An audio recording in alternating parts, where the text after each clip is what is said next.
істей алар екен. Сен үшін балдың, удың, Құдай-ау көп ішілген.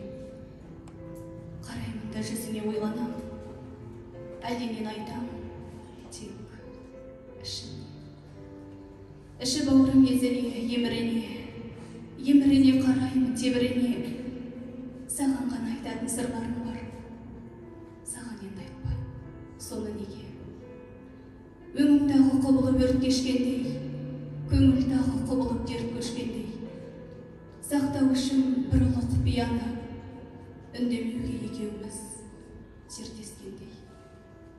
Үндемейміз, үнсіздік ұнағандай. Үндемейміз, іште бір кінә бардай. Маңдайыңнан қараймын сызығына, хал жайыңды солардан сұрағандай. Жанымызды, жүректі тұмшаласып, қайда жүрдім, жолықпай мұнша ғасыр.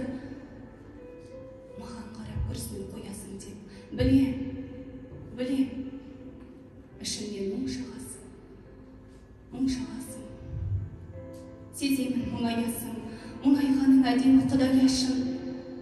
Мен сен аяп отырмын, сен мен аяп. Аярлықсыз осылай, кім аясын? Кісі көңілі көктемге сенеді екен. Сол сезімдер боп еді неге бөтен? Бізді айырған бір кезгі жегі сөздер үнсіздікте осылай өледі екен. Үндемеш, осылай наз айтылар. Қай бір сұрақ көңілді қажай тұрар, үндемеші. Іште сөз жанып сөніп, бізге бүгін керегі өз айтылар. Өткен өмір ұмтылған түстей ғана, енді бізге ешкім де түспейді. Өтіп кетер ме екенбіз бұл өмірден?